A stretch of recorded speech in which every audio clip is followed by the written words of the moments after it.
Manual mode கேமரால use பண்ணணும்னு தான் எல்லாத்துக்குமே ஆசை இருக்கும்.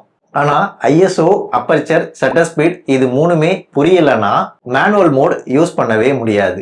இந்த வீடியோ முடியும் போது எக்ஸ்போசர் ட்ரையாங்கிளை 100% புரிஞ்சுப்பீங்க.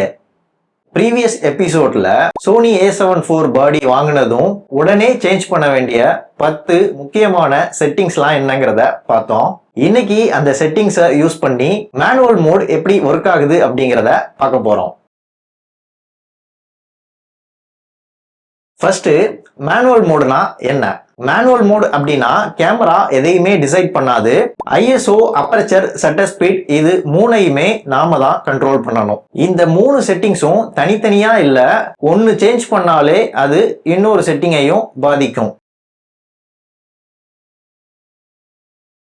கேமரால ISO அப்படிங்கிறது 100ல ஆரம்பிச்சு 200, 400, 800 அப்படின்னு இன்டு 2 கால்குலேஷன்ல ஒரு கேமராவுக்கு ஏற்ற மாதிரி மேக்சிமம் எவ்வளோ வேணாலும் இருக்கும். இதுதான் ISO ஸ்கேலு. இதில் பார்த்தீங்கன்னா ISO 100ல எடுத்த ஃபோட்டோ இப்படி இருக்கும். ISO 800ல எடுத்த ஃபோட்டோ இந்த மாதிரி இருக்கும். ISO 3200ல எடுத்த ஃபோட்டோ இப்படி இருக்கும்.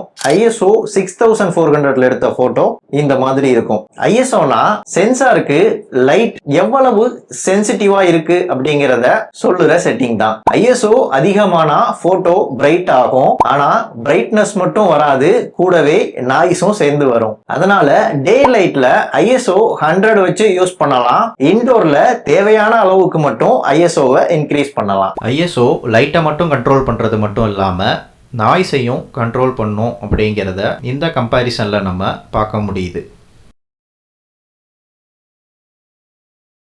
அடுத்தது அப்பர்ச்சர். அப்பர்ச்சர்னா லென்ஸுக்கு உள்ள இருக்கக்கூடிய ஒரு ஓப்பனிங். லென்ஸில் இருக்கிற அப்பர்ச்சரை கேமரால இருந்து கண்ட்ரோல் பண்ண முடியும். F நம்பர்னு கொடுத்துருப்பாங்க. இது 1.8ல இருந்து F22 வரைக்கும் நம்மளால அட்ஜஸ்ட் பண்ணிக்க முடியும். இதுதான் அப்பர்ச்சரோட ஸ்கேல். F1.8னா ஓப்பனிங் பெருசா இருக்கும். F16 அப்படின்னா ஓப்பனிங் ரொம்ப சின்னதா இருக்கும். எக்ஸாம்பிளா F1.8ல எடுத்த இந்த ஒரு போட்டோவை பாருங்க. அதே மாதிரி F16ல எடுத்த இந்த ஒரு போட்டோவையும் பாருங்க. பேக்ரவுண்ட் F1.8ல எடுத்த போட்டோல எவ்வளவு பிளர்ரா இருக்கு, F16ல எடுத்த போட்டோல எவ்வளவு ஷார்ப்பா இருக்குன்னு பாத்தீங்களா? இந்த அப்பர்ச்சர் பேக்ரவுண்ட் பிளரை மட்டும் கண்ட்ரோல் பண்றது இல்ல, லைட்டையும் சேர்ந்து கண்ட்ரோல் பண்ணும். இந்த அப்பர்ச்சரை மட்டும் மாத்தி ஷட்டர் ஸ்பீடையும் ISO-வையும் மாத்தாம ஒரு 4 போட்டோ எடுத்திருக்கேன். இதோட கம்பேரிசனை பாருங்க.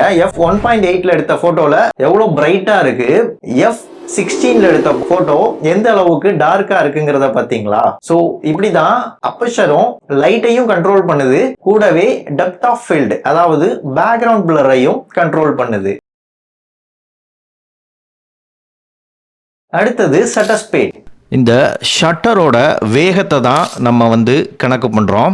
இந்த ஷட்டரோட வேகம் அப்படிங்கிறது 1 செகண்டுக்கும் கம்மியாக எவ்வளவு நேரம் அப்படிங்கிறத தான் இந்த சார்ட்லையும் பார்க்குறோம். இந்த 1 செகண்டுக்கும் கம்மியான நேரம் அப்படிங்கிறது அந்த 1 செகண்டுக்கும் கீழே எவ்வளோ கம்மி அப்படிங்கிறத தான் மேக்ஸிமம் 1/8000 ஆஃப் செகண்ட்ஸ் வரைக்கும் கேமராவில் ஷட்டரை வேகப்படுத்தி ஷூட் பண்ண முடியும். இந்த ஷட்டர் எப்படி ஒர்க் ஆகுதுன்னா, ஃபர்ஸ்ட்டு மேலேருந்து ஒரு கர்டன் கீழே இறங்கினதுக்கப்புறம் அதுக்கு பின்னாடியே இன்னொரு கர்டனும் கீழே இறங்கும். ஸோ இது ரெண்டுக்கும் நடுவில் எவ்வளோ நேரம் ஆகுது அப்படிங்கிறத பொறுத்து தான் சென்சாருக்கு லைட்டு உள்ளே போகுது.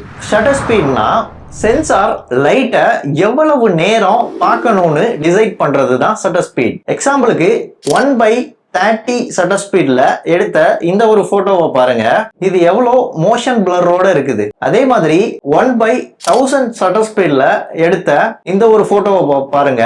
ரன்னிங்ல இருக்க ஒரு சப்ஜெக்ட ஃப்ரீஸ் பண்ணி காட்டியிருக்கு. மூவிங்ல இருக்க இந்த ஃபேன் மூவிங்ல இருக்க மாதிரியே காட்டணும் அப்படின்னா 1/30 ஷட்டர் ஸ்பீட் யூஸ் பண்ணணும். இதுவே மூவிங்க ஃப்ரீஸ் பண்ணி காட்டணும் அப்படின்னா 1/2000 ஷட்டர் ஸ்பீட் யூஸ் பண்ணனா இந்த சுத்துற ஃபேன் கூட அப்படியே ஃப்ரீஸ் ஆன மாதிரி தெரியும். இந்த ஷட்டர் ஸ்பீட் ஆனது வெறுமன மோஷனை மட்டும் கண்ட்ரோல் பண்றது இல்ல, இதுவுமே லைட்டையும் சேர்ந்து கண்ட்ரோல் பண்ணுது. இந்த ஷட்டர் ஸ்பீடை 1/30ல வச்சதுக்கும் 1/1000, 4000, 8000 அப்படின்னு கொண்டு போகும்போது இதுல வரக்கூடிய இந்த லைட் டிஃபரன்ஸை பார்த்தீங்களா? 1/8000 போகும்போது லைட்டோட அளவு ரொம்பவே கம்மியாயிருக்கு. இதுவே ஷட்டர் ஸ்பீட் 1/30ல பார்க்கும்போது லைட் ரொம்பவே அதிகமா இருக்கு. ஷட்டர் ஸ்பீட் அப்படிங்கிறதும் லைட்டையும் கண்ட்ரோல் பண்ணும், கூடவே ஒரு ஆக்ஷன் நடந்துகிட்டு இருக்கு அப்படின்னா அதுல இருக்கக்கூடிய மோஷனையும் ரெக்கார்ட் பண்ணும்.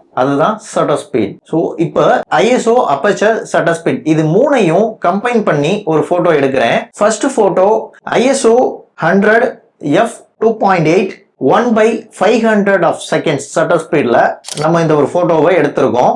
இதோட பேக்ரவுண்ட் பிளர் பாத்தீங்களா, அந்த கிளாரிட்டியும் பாருங்க. அதே மாதிரி இன்னொரு எக்ஸாம்பிள் பார்ப்போம். இதுல ISO 3200 f8 shutter speed 1/60 of secondல நம்ம எடுத்திருக்கிறோம். இந்த போட்டோல இருக்கக்கூடிய அவுட்புட்டை பாருங்க. இது வந்து நான் இன்டோரில் எடுத்திருக்கிறேன்.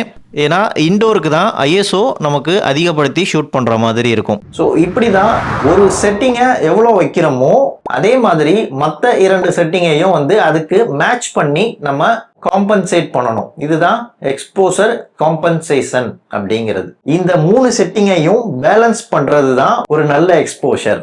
அடுத்த எபிசோட்ல ஐஎஸ்ஓவை A74ல எப்படி பிராக்டிக்கலா யூஸ் பண்ணணும், ஆட்டோ ஐஎஸ்ஓ எப்போ யூஸ் பண்ணணும் அண்ட் மேனுவல் ஐஎஸ்ஓ எப்போ யூஸ் பண்ணணும் அப்படிங்கறதெல்லாம் முழுசா பார்க்கலாம். நீங்க இன்னும் போன எபிசோட் பார்க்கவே இல்லை அப்படின்னா இந்த வீடியோவை கிளிக் பண்ணி பாருங்க. நான் உங்களை அங்க பார்க்குறேன். பாய்.